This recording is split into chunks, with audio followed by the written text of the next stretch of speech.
Tingnan ang mga larawan. Enero 11, 2026.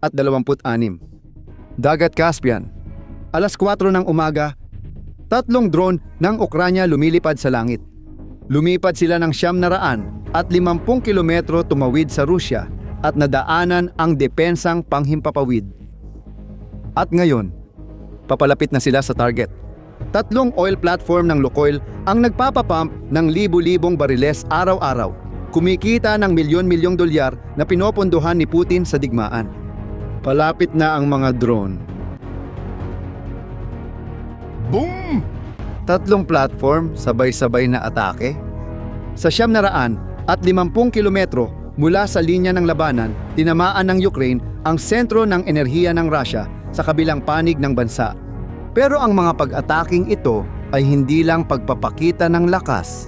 Ito ang naging huling dagok sa isang kumpanyang matagal nang namamatay.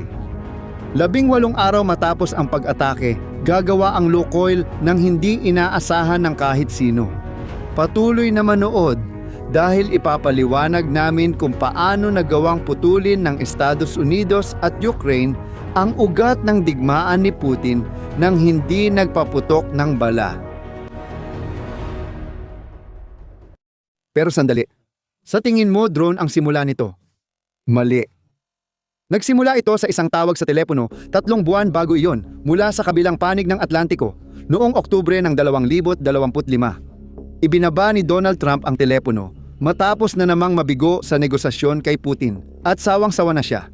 Tumingin si Trump sa mga tagapayo at may sinabi na magbabago ng lahat. Tapos na. Sirain natin ang pinagkukunan niya ng pera. Hindi lang ito basta paghigpit ng tornilyo, kontroladong demolisyon ito. Ang target, 2 gatasang baka ni Putin, ang Lukoil at Rosneft. Layunin ng mga parusa ni Trump, putulin ang pinansyal na ugat ng Russia at agad itong gumana. 1 linggo lang ang inabot bago tuluyang magpanik ang Lukoil. Parang nagpatayo ka ng bahay ng 30 taon tapos biglang sinabi, may 1 linggo kang ibenta lahat kundi susunugin ko. Ganon din ang ginawa ni Trump. Nagpahayag ang Lukoil na handa silang ibenta lahat at marami silang maibebenta. Malalaking refineria sa Bulgaria, Romania, mga gasolinahan sa United States at ang hiyas ng corona. 55% ng West Kurnadalawa sa Iraq, isa sa pinakamalaking oil field sa mundo. Halos 500,000 bariles kada araw. Lahat binebenta at may karatulang tumatanggap ng alok. Pero heto ang detalye na walang nakapansin noong oras na yon. Iba ang Lukoil sa Rosneft. Ang Rosneft ay pag-aari ng Estado at inililigtas ni Putin kapag nalulugi, samantalang pribado ang Lukoil. Nagpatayo siya ng sariling imperyo sa loob ng dekada. Parang tinutukan mo ng baril ang ulo ng isang taong walang bulletproof vest. Nakita ng United Kingdom ang ginawa ni Trump at naisip na magandang ideya ito, kaya nagdagdag pa sila ng parusa. Ang Lukoil ay sinasakal mula sa magkabilang panig ng Atlantiko. Naaalala mo ba yung mga drone sa simula? Disyembre ng 2025. Unang atake tapos isa pa. At isa pa. Hindi lang mga sundalo ang nilalabanan ng Ukraine. Sinisira nila ang nagpapatakbo sa makinang pandigma ng Russia. Inaatake nila ang langis. Enero 11, 3 sabay na atake. Ang nakita mong mga larawan, 3 naglalagablab na plataporma ng Lukoil. Napapaligiran ng kanluran ang Lukoil. Pinutol ng parusa ang benta. Pinasabog ng drone ang plataporma. Ngunit may isang tao na hindi inaasahan ni Putin na tatalikod sa kanya. Ang dating pinakamatalik na kaibigan ng Rusya noong digmaan. Ang India. Nobyembre 2025. Ang Reliance, malaking kumpanya sa India, ay nag-anunsyong hihinto na sa pagbili ng langis mula Rusya. Ang dahilan? Takot. Malinaw ang sinabi ni Trump, kung sino man ang bibili mula sa Rusya ay magdurusa ng mga konsekwensya at mas epektibo pa ito kaysa sa kahit anong misil. Bumagsak ang pagbili ng India mula halos 2 milyong bariles bawat araw hanggang 1.2 milyon. Kwentahin mo, 500,000 bariles ang nawala $11 milyong ang lugi kada araw. Mahigit $4 na bilyong taon-taon ang nawala.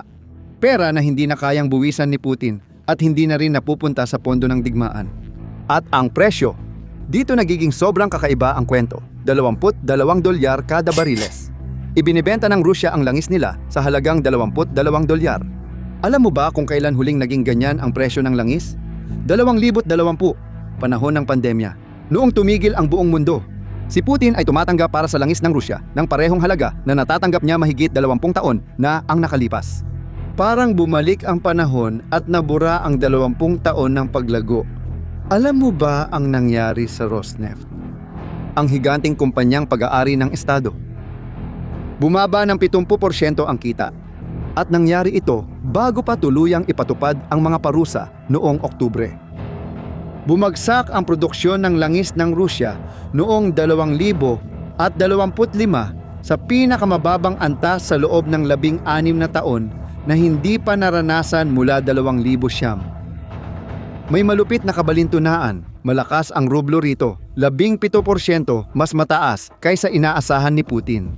Akala mo maganda, pero mali.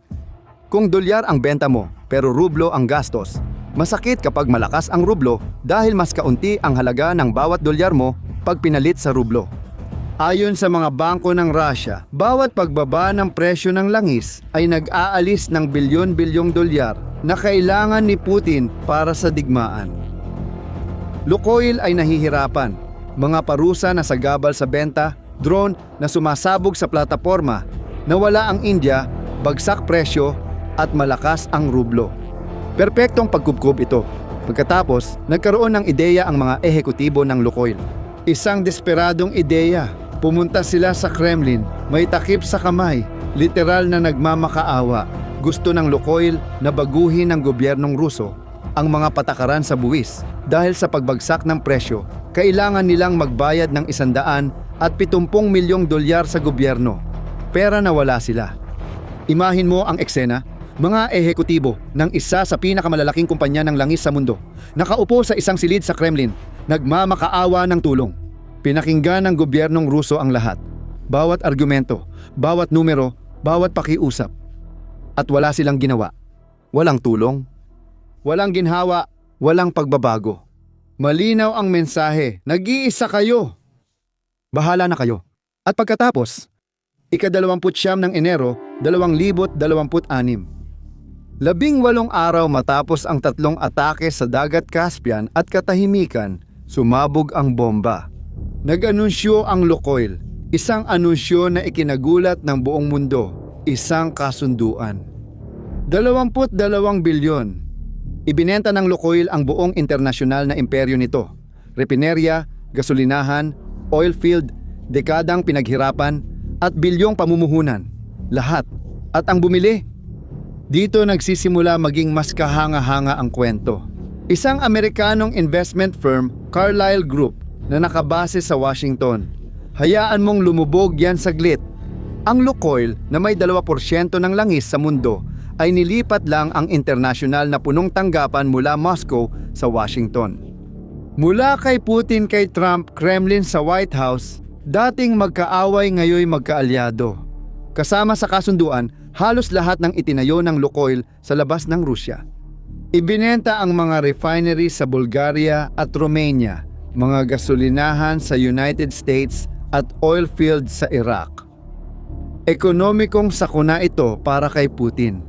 Bawat bariles na binebenta ng Lukoil ay may buwis na pinopondohan ang mga tangke, misil, sundalo at nagpapatuloy sa digmaan. At ngayon, ang perang iyon ay mapupunta sa Estados Unidos. Kailangan pang aprubahan ng gobyerno ng Amerika ang kasunduan, pero malinaw na malinaw ang intensyon. Umatras ang Lukoil sa mundo, kaya nawalan si Putin ng malaking pinagkukunan ng kita. Sa Iraq, tiningnan ng gobyerno ang lahat ng ito at nagpasya, ayaw na naming makipagnegosyo sa Russia at nasyonalisa nila ang mga operasyon ng Lukoil sa West Kurna 2. Halos 500,000 bariles araw-araw ang kinumpiska. Sobrang toxic na ang partnership sa Russia. At hindi lang Lukoil ang nahihirapan, pati ang tinatawag na shadow fleet ng Russia, na binubuo ng humigit kumulang 700 hanggang 1,400 oil tanker na ginagamit ng Russia para iwasan ang mga sanksyon ay dumaranas din ng parehong bangungot. Natatakot na ang mga mamimiling Indian, tumatanggi na ang mga refinery na makipagtransaksyon at ang sistema na gumana ng ilang taon ay unti-unti nang bumabagsak. Habang nangyayari ito, patuloy bumababa ang presyo.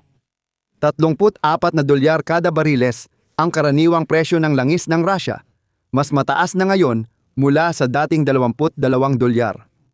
Pero sakuna pa rin ito. At ang direksyon?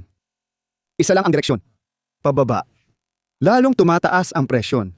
May panukala sa Estados Unidos na magpataw ng 500% taripa. 500% ang buwis sa lahat ng bansang bibili ng langis mula Rusya. Kapag naging batas ito, babagsak ang merkado ng langis ng Rusya. Nagawa ng Estados Unidos at Ukranya ang tila imposibleng gawain. Naputol nila ang pinagmumula ng pera ng digmaan ni Putin. Sinunog ng mga drone ng Ukranya ang plataporma, habang sinunog ng parusa ng Amerika ang modelo ng negosyo. Magkasama nilang napilitang sumuko ang isa sa pinakamalalaking kumpanya ng langis sa mundo nang walang laban. Sa Rusya, isa itong matinding dagok sa ekonomiya. Para sa Lukoil, isa itong ganap na kahihiyan. Pinatawan ng parusa ng United States ang Lukoil at Rosneft noong Oktubre.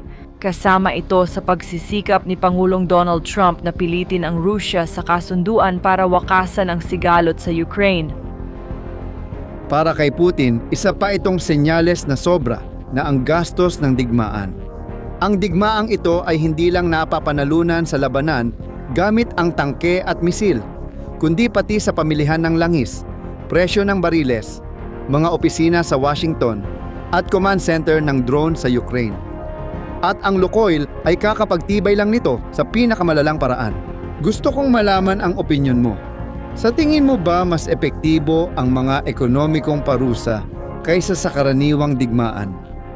Ilagay ang sagot sa komento. Kung nagustuhan mo ang video, ibahagi ito sa kakilala mong kailangang maintindihan ang nangyayari sa digmaan at mag-subscribe sa channel para hindi ma-miss ang mga susunod na video.